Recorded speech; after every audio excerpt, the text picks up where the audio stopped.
how to fix chat GPT. Go to many requests problem easy and quick. Hello guys, in today's video I'm gonna show you how to fix this problem. If you want to fix it, all you need to do first, just open your browser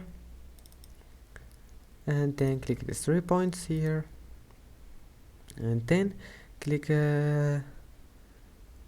settings, and here you will find privacy and security and click clear browsing data, and now just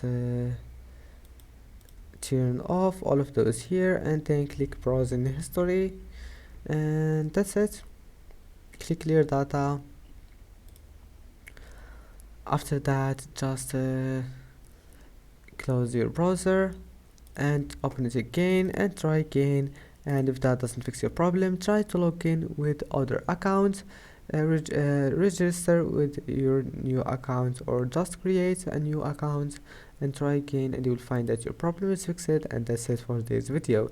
If you like this video, don't forget to like and to subscribe, and see you in the next video.